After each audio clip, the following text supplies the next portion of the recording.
Motivasi itu adalah hal yang sampah. Di sini gue bakal benerin cara pikir kalian, mindset kalian tentang gimana sih caranya jadi kaya. Karena otak ya, itu otak adalah hal terpenting yang kita bisa latih, yaitu mindset. Buat yang nggak senang nonton video ini, silahkan nonton video yang lain aja di YouTube. Karena di sini gue akan jelasin ya, mindset yang gue punya, yang gue kumpulin selama gue 8 tahun bekerja. Gue udah pernah ngerasain ya, dari bawah sampai atas. Gue udah pernah ngerasain jadi sales, ya naik motor, hujan-hujanan. Gue udah pernah ngerasain nelpon itu listing properti cuman buat dikata-katain sama orang dan nggak diladenin. Gue udah pernah juga ya jadi macam-macam wedding organizer, pernah jualan barang, pernah. Gue pernah jualan sedotan toko ke toko. Semua hal banyak yang udah gue lakuin. Bahkan orang tua gue sendiri itu gue yang biayain sekarang di umur 23 tahun. Jadi buat kalian yang bilang, oh lu anak dari orang kaya, gue kuliah bayar sendiri, semesteran gue bayar sendiri. Walaupun waktu itu berat banget, akhirnya gue drop out. Gue bukan anak dari orang kaya. Kalau kalian pasti punya mindset kayak gitu, ya udahlah, kalian udah pasti jadi orang miskin dan hidupnya pasti miskin-miskin terus. Karena yang kalian lakukan adalah kalian coba cari penjelasan kenapa dia bisa berbeda dibanding gue. Bukannya punya mindset gini, kenapa nggak gue bisa itu jadi kayak dia? Lu malah mikir, ah dia terang aja begini, ah terang aja dia orang tuanya begini, lu bakal miskin terus.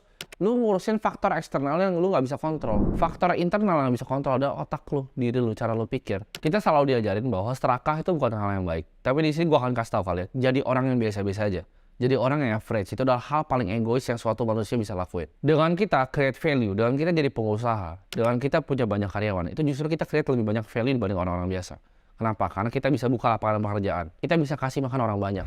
Dengan misalnya lu punya perusahaan nih 30 karyawan. Apakah itu 30 yang lu kasih uang? Enggak. Karena mereka biasanya punya keluarga. Jadi lu bisa membantu lebih banyak ke orang lagi. Ini mindset pertama yang gue mau tanamin ke kalian ya. Ini yang pengen gue kasih tahu adalah satu, nobody gives a fuck about you. Gak ada yang peduli sama lu, kecuali diri lu sendiri. Gak ada orang di dunia ini yang pengen ngeliat kalian sukses. Gak ada yang seneng melihat kalian sukses itu kecuali diri kalian sendiri. Karena gue juga pernah ngerasain dan gue rasa kalian pernah ngerasain. Di saat kalian punya suatu ide nih, ya kalian excited pengen kasih tahu orang.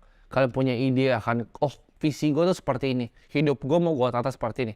Kalian bahkan diketawain dan dicemooh, bahkan sama keluarga kalian sendiri atau orang yang kalian kira itu bakal support kalian. Mindsetnya adalah your own. Kalian harus pikir bahwa kalian itu sendirian. Jangan pernah bergantung sama orang lain. Jangan pernah bergantung sama keluarga, jangan pernah bergantung sama teman. Lu itu sendiri. Dan kalau tahu lu sendiri, satu-satunya hal yang lu bisa kontrol itu adalah otak lu. Kalian nggak bisa milih kok mau lahir di keluarga miskin atau kaya. Kalian nggak bisa milih kok lahir di kebetulan keluarga yang banyak hutang. Kalian juga nggak bisa pilih ibaratnya mau besok itu hujan atau enggak. Tapi yang bisa kita lakukan adalah kita upgrade otak kita asah skill kita upgrade kemampuan internal kita. Fokus di yang internal ya, di mindset, di otak yang kita bisa ubah. Sesayang-sayangnya ya orang tua kalian sama kalian, itu mereka nggak akan bangunin kalian setiap hari di pagi hari, angkat pantat kalian, seret kalian untuk kerja ya, seret kalian untuk nggak main TikTok, nggak main game nggak berguna, dan untuk kerja. Mereka nggak akan lakukan hal itu. Mereka juga nggak akan kasih kalian Ferrari ataupun McLaren. Cuman diri kalian sendiri yang bisa ngasih kalian itu, yang bisa angkat pantat kalian untuk kerja. Orang tua kalian nggak akan paksa kalian untuk ngelakuin hal yang kalian tahu sebenarnya harus kalian lakuin, tapi kalian nggak lakuin. Cuma diri kalian yang bisa mengubah diri kalian sendiri. Jadi orang yang haus ilmu, haus belajar, haus akan pengetahuan, merasa selalu dirinya bodoh, ya nggak merasa arogan lebih pintar dari orang lain. Itu adalah hal-hal yang harus kita tanam di diri kita sendiri. Gak ada salahnya kok untuk mau merubah hidup kita ya dengan punya lebih banyak uang. Waktu gue nggak punya uang ya, semua yang gue pikirin itu kenapa orang lain bisa bikin uang lebih banyak, kenapa gue nggak bisa punya uang, kenapa sih gue nggak bisa punya uang, apa yang berbeda dari gue sama dia, kenapa dia bisa, kenapa gue nggak bisa. Gue nggak sadar ya udahlah dia punya uang, gue nggak punya. Gue mikir gitu, kok dia bisa, kok gue nggak bisa. Orang kita sama manusia kok. Gue yakin dia juga makan nasi, gue juga makan nasi. Otak dia nggak lebih pintar dari otak gue. Itu yang gue pikirin. Ini ceritanya ya, kenapa gue waktu itu punya mindset kayak gini. Karena waktu itu gue jadi wedding organizer. Karena gue kerja berbagai macam. Gue punya bisnis, gue jadi WO pas weekend. Gue jadi agen properti pas weekdays. Semuanya pernah gue kerjain. Waktu gue masih susah naik motor tuh jalan-jalan. Gue jadi wedding organizer, gue jadi ngecekerin ini, apa, tamu yang masuk. 1, 2, 3, ya, 1. Terus gue kadang, aduh, salah nih kayaknya. Gue tanya orang hotel ya bahkan. Berapa punya lu? Oh, dia punya lebih banyak 20, gue tambahin 1, 2, 3, 4, 5, 6, 7, 8, 20 gitu. Terus gue liat di depan, ya kan, ada orang naik mobil bagus, bawa cewek kan, tamu undangan. Mobilnya sport, ceweknya cantik. Terus gue pikir, kok bisa ya dia kayak ini? Sedangkan gue ngecekerin dia masuk gitu. Terus gue siap-siapin ini apa namanya, souvenir untuk orang-orang.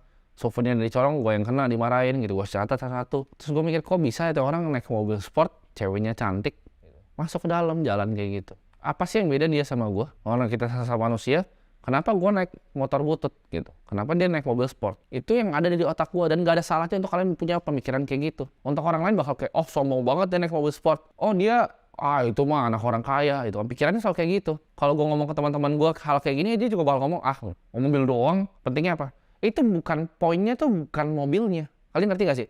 Poinnya bukan mobil sport ya. Buat orang yang gak suka mobil pun, poinnya bukan mobilnya. Tapi kok bisa ya? Berarti dunia ini gak adil dong. Dia punya, ibarat kalau di main GTA tuh dia punya cheat code-nya. Kok dia punya cheat code-nya di hidup, gue nggak punya. Kok gue susah hidupnya, kok dia enggak? Itu yang mindset yang kalian harus punya. Jangan jadi orang kayak, terang aja dia orang tua yang kayak, oh dia mah bisnisnya haram, ntar apalah. Kerjanya cuma nyinyir, padahal kalau lu pada masih miskin gitu. Jangan jadi orang kayak gitu. Sejak gue lihat itu orang, tiap hari itu gue terobsesi dengan gimana caranya gue cari uang. Gue Google, gue nggak bisa tidur. Gue kasih tahu lo, setiap malam di otak gue itu gue cari how to make money online, how to make money, how to make money, how to make money, how to invest money, how to multiply money, ya. Gue cari Forbes Billionaire List. Itu paling banyak dari industri mana? Dulu finance and investment nomor 1. Kedua itu teknologi, media, and telecommunication. Ketiga itu real estate. Keempat itu apa? Manufacturing atau apa? Gue cari ya orang-orangnya, gue pelajarin satu persatu. Apa sih yang dilakuin sama Mark Zuckerberg? Apa sih yang dilakuin sama Bill Gates ya? Bill Gates itu kaya dari mana? Oh dia punya saham Microsoft waktu itu, beberapa dia lepas, dia bikin namanya Cascade Investment, ya itu sebuah fund. Itu gue pelajarin semuanya satu-satu ya sampai sekarang. Gue nggak bisa tidur karena gue pikir mana uang gue, kenapa semua orang punya uang, kenapa gue nggak punya uang. Tapi ini diajarin sama orang tua kita ya, jangan jadi budak uang ya, tabu. Tapi lu semua budak sebetulnya ya kan, kalau nggak punya uang jadi budak kalau. Jadi ini bukan kita jadi budak uang. Justru kita mau punya banyak uang supaya kita bisa berbagi ke lebih banyak orang lagi. Fungsinya bukan buat diri kita sendiri. Ini adalah buku dari Andrew Carnegie, salah satu orang paling kaya yang pernah hidup. Dia tulis buku judulnya The Gospel of Wealth. Fungsinya kumpulin uang adalah untuk bagiin semuanya. Itu adalah tujuannya kita jadi orang yang bermanfaat di dunia ini. Lu coba bayangin gak sih, lu punya uang itu kagak? Gue aja nggak bisa tidur. Gue aja googling terus, gue aja cari barang terus. Yang lu lakuin apa? Scrolling ya kan. Mungkin lu termotivasi nonton video ini, besok ntar balik lagi gitu. Main game nggak berguna, jalan-jalan nggak berguna, ngopi-ngopi nggak berguna. Lu bayangin, lu boleh lah, lakuin itu boleh lah. Tapi nanti kalau udah punya duit gitu, lu belum punya duit, ya belum bisa angkat derajat orang tua lu, hidup lu udah nggak ada gunanya gitu main game doang. Bilang, oh tapi kan pro player gajinya segini. Pro player berapa dari berapa sih? Emang lu pro player bukan kan? Gitu. Gak ada salahnya untuk mikir itu gue pasti bisa. Dari gue masih ngecekin itu, gue udah bilang ke diri gue pasti suatu saat akan di hotel ini naik mobil ini. Mungkin kalau gue ngomong itu ke teman gue atau ke orang tua gue, waktu itu gue diketawain, dikira orang gila kali ya ini orang. Gue udah bilang dari dulu gue pasti jadi miliarder ya. Dari SMP gue udah bilang gue pasti jadi miliarder. Gimana pun caranya sampai mati gue akan jadi miliarder di usia muda. Itu mindset yang gue tanam. Gue yakin gue pasti bisa. Gue ada bukunya ya. Hal yang gue mau beli semua udah gue coretin satu-satu. Udah bisa semuanya yang gue beli di buku itu. Di buku itu gue targetinnya terlalu panjang 2030. Karena waktu itu buat gue itu nggak mungkin gitu. Semua udah gue coret di umur 22 tahun ya. Jadi 8 tahun lebih dulu. Kalian harus punya mindset ya, suatu saat gue pasti bisa. Ini mungkin kedengaran konyol lagi buat kalian. Gue waktu itu pernah beli mobil pertama gue yaitu Ford Fiesta ya. Ford Fiesta tahun 2014. Gue belinya waktu itu tahun 2018 atau 2019. Warna merah. Itu mobil ini gue selalu pakai. Itu kan ada logonya tuh Ford warna biru. Tiap kali gue pakai. Kalau kalian tahu Ford Fiesta tuh kadang suka ngedet-ngedet di jalannya. Gue bawa itu terus gue liatin setirnya. Itu gue suka halu. Ya, yang gue lihat tuh adalah bukan logo Ford, tapi kuda poninya Ford Mustang. Gue selalu pikir bahwa Ford Fiesta ini adalah Ford Mustang. Sampai akhirnya gue juga punya beneran Ford Mustang. Ya, apakah itu hal yang gila? Ya gila gitu, halu. Cuman gue selalu percaya bahwa gue bisa. Kadang kalau misalnya di rumah gue kasih tau ya, rumah gue itu kamar tidur gue itu lebih kecil dibanding kamar mandi tamu apartemen gue sekarang. Itu tuh ada jendela kecil, dari gue suka lihat jendelanya. Itu keluarnya tuh nggak jelas, itu kayak belakang gitu. Tapi gue selalu lihat di jendela itu tiap malam. Gue bayangin itu adalah apartemen dengan view city lights-nya Jakarta. Walaupun gue kecil kamarnya, tapi itu yang gue selalu mimpin. Setiap malam gue tiduran gitu, gue lihat ke atas. Apakah gue mau jadi orang biasa-biasa aja? Enggak jawabannya. Kalian punya mindset bahwa nobody gives a fuck about you, dan itu cuma lu yang bisa ngubah diri lu sendiri. Cuma lu yang bisa angkat derajat orang tua lu. Punya mindset kalau lu put 100% fokus kepada sesuatu, yakinlah bahwa kalau dia bisa, gue juga bisa. Ini adalah mindset juga yang gue punya. Bahwa hidup ini adalah sebuah kompetisi. Banyak yang akan bilang ke kalian, oh hidup ini bukan kompetisi. Tapi hidup ini kompetisi. Lu dari sekolah aja udah kompetisi ya kan. Siapa yang mau sosokan jadi juara ranking 1 nggak berguna itu. Bahkan sampai pekerjaan ya kan. Pelan-pelan dari karyawan mau naik jadi supervisor, jadi manajer, ntar jadi direksi, sikut-sikutan semuanya. Itu apa kalau bukan kompetisi? Cari uang, bisnis lu kira bukan kompetisi. Business is a zero sum game. Ya. Economy is not a positive sum game. Memang GDP growth-nya naik. Tapi bisnis ya, gue kasih tahu bisnis adalah zero sum game. Lu buka toko ya, kan ada yang bilang, oh investasi itu zero sum game, ada yang untung ada yang rugi. Sama, bisnis juga zero sum game. Lu buka toko makanan nih ya, lu buka restoran, di sebelah sebuah restoran. Kalau restoran lu laku, lu ambil market share dari dia. Dia tambah miskin dengan lu buka restoran di sebelah dia. Semua di hidup ini is a zero sum game. Ada yang dapat uang, ada yang hilang uang. Ini konsep uang. Uang itu adalah sebuah game dan ini aturannya. Cuman bisa dibuat atau diambil. Lu bisa buat uang enggak? Yang bisa buat uang siapa? Bank Indonesia, Bank Sentral. Kerjaan kita cuma apa? Ngambil uang. Jadi kalau kita lebih aware terhadap sekitar kita, tiap kali kita datang ke restoran kita lihat, oh ini restorannya ini cacat nih. Kenapa? Karena staffnya pegang mangkok kayak orang tolol gitu. Jempolnya masuk. Kenapa dia pegang mangkok jempolnya masuk gitu? Karena itu kotor gitu. Kenapa nggak pegang lebih bagus gitu? Oh restoran kalau yang mahal omakase nggak akan pernah dia pegang masuk ke tangannya, bisa dipotong jari sama chefnya. Pelajarin hal-hal kecil. Oh dia kasirnya lemot. Oh ini restoran kurang asin gitu rasanya. Setiap kali lu masuk ke sebuah bisnis, lu analisa. Dengan punya otak yang seperti itu, nanti lu akan lihat bisnis itu berbeda. Oh, lu akan lihat banyak bolong. Banyak bolong di apa? Di opportunity. Misalnya nih, lu datang ke sebuah coffee shop. Oh kenapa sih baristanya kurang gitu? Oh kenapa sih baristanya seperti ini? Lu akan lihat banyak bolong di bisnis dan apa yang lu bisa isi gitu. Dengan lu banyak interaksi dengan bisnis, lu jadi ngerti bolong-bolongnya di mana, celah-celahnya di mana. Uang itu adalah kayak ibaratnya itu arus gitu, muter-muter. Uang itu nggak pernah diem. Money never sleep. Uang itu nggak pernah tidur, selalu bergerak dari tangan orang ke tangan orang lain. Cara ngambil gimana? Lu berdiri di tengah-tengah arusnya. Lu cari celahnya terus lu berdiri di tengah-tengahnya. Lu create solusi yang besar tuh, uangnya lu ambil semua. Jadi jangan cuma jadi karyawan yang cuma ambil satu dari perputaran uang yang masif itu. Lu berdiri di tengah-tengah arusnya. Misalnya contoh apa yang gua kerjain sekarang ya. Gua pengen ubah sistem edukasi, gua liat banyak bolong. Universitas isinya dosen-dosen nggak kompeten. Dia nggak tahu apa yang diajarin. Diajarinnya ilmu-ilmu yang udah ketinggalan. Gue berdiri di tengahnya, mau gue rusakin itu arusnya. Jadi kalian harus cari celah-celahnya nih di bisnis yang kalian tekunin masing-masing. Kalau di restoran tuh apa sih yang kurang dari restoran lain yang kita bisa improve, ngerti celah-celahnya. Orang yang kalau dalam sebuah kompetisi yang nggak juara 1, 2, 3 itu dibilang juara. Yang lain disebut apa? Pecundang.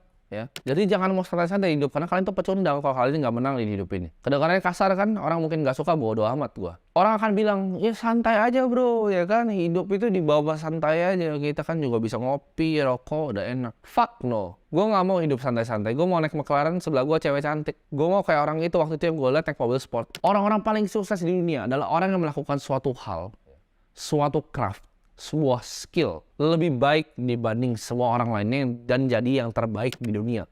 Which is apa? Itu kompetisi. Lo mau ngomong main game Mobile Legends lo itu juga itu kompetisi untuk jadi pro player. Susah, bisa tapi susah ya. Untuk jadi sebuah orang yang sukses di suatu bidang itu butuh tekun, dedikasi, skill, waktu. Butuh kombinasi banyak hal ini untuk bisa jadi orang sukses. Tapi ya itu adalah sebuah kompetisi. Yang kalah namanya apa? Loser atau pecundang. Santai di hidup ini adalah jebakan. Motivasi itu adalah jebakan juga. Ini gue kasih tau kalian ya. Santai ya. Orang bilang slow down, santai itu jebakan. Orang gak ada yang mau lihat lu sukses kok. Gak ada yang mau lihat lu lebih hebat dari mereka. Gak ada yang seneng ngeliat lu kaya sendiri, mereka susah bayar cicilan. Gak ada yang seneng. Santai aja bro, itu adalah jebakan. Motivasi itu adalah jebakan. Abis nonton video ini, oh iya, gue harus ya naikin derajat orang tua gue. Gue gak mau ya hidup susah kayak gini. Motivasi tai lah gitu. Abis lu kelar nonton video ini, kalau lu cuman di otak lu tuh motivasi, lu gak akan jadi apa-apa. Lu akan balik lagi nonton TikTok. Kemarin dengar video gue, tapi ya udahlah, ntar lah, besok lah kerjainnya. Tahu harus dikerjain sekarang nih, tapi kayak aduh besok lah gitu. Ntar besok udah itu scroll TikTok lagi. Hidup lu gak akan kemana-mana. Motivasi itu tai. Yang lu butuh adalah disiplin. Lu jujur nih. Lu kira gue mau nih bangun jam 8 pagi bikin video ini? Motivasi kah? Gue termotivasi kah gue untuk kayak gini? Ngomong ke kalian kayak gini? Enggak, gue gak termotivasi. Sama sekali gak ada motivasinya. Oh tapi kan lu ada ntar bisa dapat uang dari YouTube. Lu buka dashboard YouTube gue, analytics gue, itu paling berapa puluh juta. Itu buat ganti aki mobil gue, satu gak cukup uangnya. Gue gak dapat uang itu, bisa gue donasin juga uang dari YouTube gitu. Gue gak entitled apapun untuk bikin video ini, ngajar kalian di sini secara gratis materi tentang mindset ini ya. Gue gak ada motivasinya untuk lakuin hal ini. Tapi ini adalah misi hidup gue. Untuk mengubah edukasi. Yang gue lakukan apa? Bukan motivasi, disiplin. Motivasi bikin video ini. Lu percaya 8 pagi gue mendingan ini nih. Gue mendingan di bawah ya. Gue mendingan di bawah ngopi. Tuh kopi enak V60 ya. Manola bro. Gue mendingan ngopi sambil ini nih. Bakar Romeo Julieta gue nih, sigar gue. Ngapain gue bikin video kayak gini ya? Buang-buang waktu. Tapi ini adalah contoh dari disiplin. Gue gak mau bangun ya, tapi gue akan tetap syuting videonya. Itu disiplin. Gue gak mau kerja ya hari ini, tapi gue kerja. Karena gini, ingat kata Soekarno. Orang tua tuh gak berguna. Gue lupa depannya apa. Orang tua intinya gak berguna. Tapi kasih gue satu pemuda dan gue akan guncangkan dunia. Itu gue percaya. Gue bikin video ini bukan untuk generasi-generasi boomer yang bilang kaya itu nanti reksadana saham, bla. Udah lu sana aja lah, udah. Lu nonton yang lain lah, gak usah nonton gue. Video ini gue bikin untuk generasi-generasi muda, millennials, Gen Z, yang mungkin seumuran gue, yang masih mau dengerin, yang masih mau belajar. Kenapa? Karena cuman kalian lah harapan gue untuk ngubah sistem edukasi ini. Gue butuh banyak pemuda-pemuda, ya. Gue gak butuh orang tua. Gue butuhnya pemuda untuk bantu gue guncangkan sistem edukasi ini. Karena misi gue mau sikat semuanya, gue mau sikat habis. Karena gue ngerasa begitu gue sekolah ya, gue tidur gitu. Karena gue capek. Waktu gue capek untuk kerja segala macam, gue tidur di sekolah. Gurunya bilang apa? Mau jadi apa kamu masa depan? Gue belajar accounting, gue bolos aja gitu. Kenapa orang gue diajarin buku besar, tiap hari yang gue baca annual reportnya Berkshire Hathaway yang gak nyambung gitu. Daripada gue kerjain buku besar, gue kasih 0 aja, gue kabur keluar. Itu menurut gue scam. Gitu, nggak penting. Tapi gue dikatanya bego sama guru-gurunya. Padahal dia nggak tahu gitu, ya. Itu yang pengen gue ubah. Gue pengen nanti generasi yang di bawah gue yang nonton video ini bisa nerusin tongkat estafet gue untuk mengubah sistem pendidikan. Kalian pernah lihat kan? Oh, kalian hidup ini harus dinikmati, ya. Kita the art of slowing down. Kita santai-santai. It's okay untuk jadi biasa-biasa aja. It's okay untuk jadi nyaman. Hey, sadar kalian. Lu lihat pesawat nggak? Pesawat kalau mau take off, ya, kan pesawat pilotnya tuh mau take off, gitu. Lu bayangin gak sih kalau lu lagi mau take off nih, lu mau jadi orang kaya, lu mau keluar nih dari perbudakan ini, lu mau keluar dari perbudakan modern ini, lu mau jadi orang yang naik mobil sport dengan cewek cantik, lu naik ibarat pesawat nih udah mau naik, ya kan? Lu berhenti di tengah-tengah, terbang nggak pesawatnya kagak terbangnya, bahkan udah mau di terakhir udah mau angkat nih, lu pelan-pelan jatuh pesawatnya hancur pesawatnya, slowing down, lu butuh speed kecepatan, ya. Pesawat pas akselerasi, dia bukannya tambah pelan, tambah cepat sampai dia terbang. Sampai terbang, udah tinggi, baru bisa lebih santai. Dia mulai gliding. Jadi jangan lu masih di sini, masih miskin, udah mau jadi sok-sokan jadi pesawat yang di atas lu. Mau santai-santai. Orang yang ngomong santai-santai, banyak yang udah di atas. Oh itu is okay ya, iya duit lu udah banyak. Tapi kalau gue susah kasih makan orang tua gue susah bayar kuliah adik gue. Itu nggak bisa slowing down, gue susah bayar cicilan tuh nggak bisa slowing down.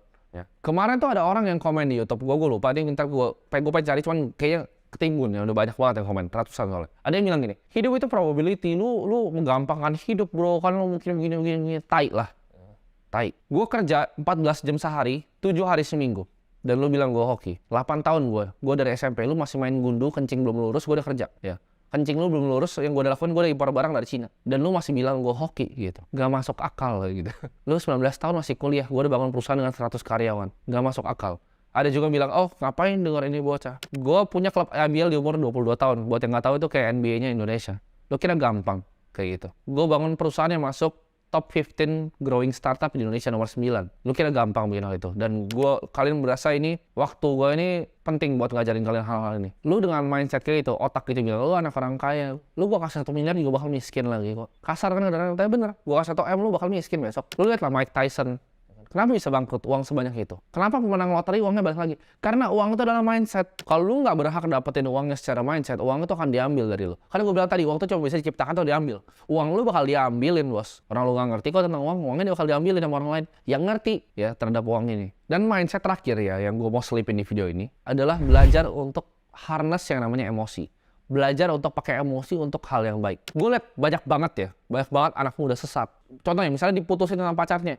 Diputusin pacarnya yang ada malah naik motor, kebut-kebutan gitu kan. Wah, kebut-kebutan bikin TikTok gitu kan, bikin TikTok sedih-sedih pakai lagu galau ada quotes-nya gitu. Lu cuma diputusin sama pacar gitu. Kenapa lu malah mau ngerusakin hidup lu gitu? Lu emosi kan ya, emosi kan. Bagus. Pakai untuk hal yang positif. Jangan lu malah, aduh mau bunuh diri gitu. Lu harus putusin sama pacar, Jack. Malah mabok-mabokan gitu kan. Di klub malam padahal duit juga belum punya. Lu kalau udah punya duit mabok-mabokan silahkan ya. Lu mau buka Don Julio itu silahkan. Tapi lu kalau misalnya nggak punya duit, mabok-mabokan cuman karena dia putusin pacar. Pakai energinya untuk hal yang lebih berguna. Emosi atau kemarahan itu adalah energi paling kuat yang ada di alam semesta ini. Itu energi yang gak akan pernah habis. Emosi apa? Emosi ketika lu lihat ya di keluarga, itu keluarga lu yang selalu dikecilin.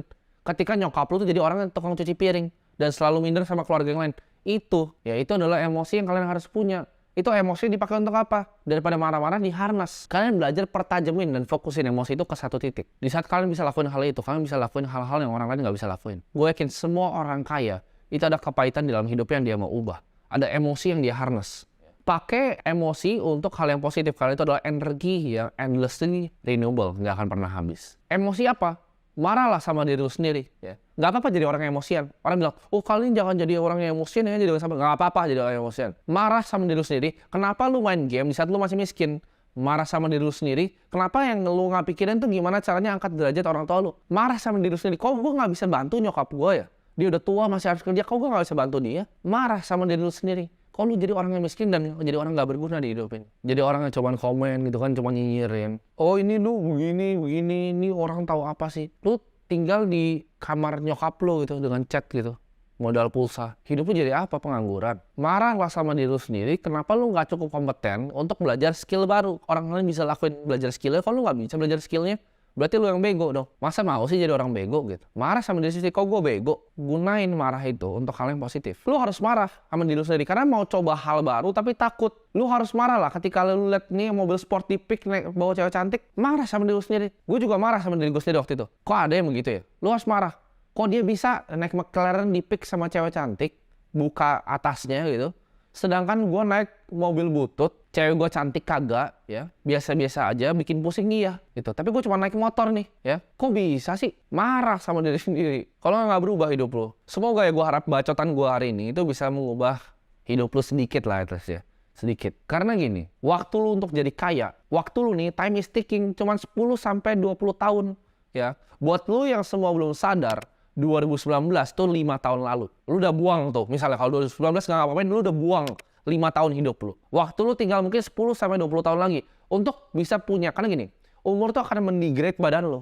Lu akan jadi tua bangka gitu. 10-20 tahun lagi, itu kesempatan lu untuk bisa enjoy hidup. Bisa kasih bangga orang tua lu sebelum orang tua lu nggak ada. Ya, bisa kasih bangga teman-teman lu. Bisa bawa mereka semua jalan-jalan keliling dunia. Itu waktunya cuma 10-20 tahun lagi. Lu harus jadi kaya secara cepat. Beresin mindsetnya. Gue nggak bilang ini gampang, ini kaya secara cepat. Nggak, sama sekali gue nggak bilang kaya itu gampang. Susah, gue kerja 14 jam sehari, ya, 7 hari seminggu. Nggak ada yang gampang di hidup ini. Itu akan butuh kerja keras, lu akan keringet darah untuk dapetin uang. Tapi itu hal yang lo harus lakuin 10-20 tahun untuk enjoy hidup, jadi miliarder muda, dan menikmati hidup ini. Jangan mau dibohongin sama boomer. Karena dia umur 20 tahun dia masih gembel gitu. Jangan mau dengerin dia. Dan sebenarnya jangan fall for bullshit ya. Harta itu nggak dibawa mati kok. Iya kan, yang penting di akhirat, dunia ini nggak penting. Harta nggak dibawa mati. Kata siapa? Memang harta nggak dibawa mati. Tapi dengan harta yang banyak lu bisa bantu lebih banyak orang. Sebelum lu meninggal lu bantu 1000 orang. Sebelum lu meninggal lu bantu 100.000 orang. Untuk ubah hidup mereka. Lu kasih makan banyak orang. Lu ubah edukasi di Indonesia. Banyak lo bisa lakukan dengan uang ya. Jadi orang yang bilang, oh hidup biasa-biasa aja, lu cuma susah hidupin keluarganya. Itulah orang paling egois. Lu cuma mau dibantu diri lu sendiri. Sedangkan orang-orang kaya yang lu kata-katain ini, mereka bantu lebih banyak orang dibanding lu pernah seumur hidup lu dan semua nenek moyang lu. Mereka bantu orang-orang banyak, mereka bikin lapangan pekerjaan. Lu mereka, oh sombong banget naik mobil sport. Ya biarin lah itu kesenangan mereka. Mereka udah bantu lebih banyak orang gitu. Lu bilang kayak misalnya, oh dia tahu apa sih tentang hidup, masih anak kecil nih 23 tahun. Gue udah sekolahin 50 anak. Gue udah kasih bantuan pendidikan ke 50 anak, lu udah ngapain nih hidup? Belum ngapa-ngapain kan. Bullshit boomer yang kasih tahu kalian.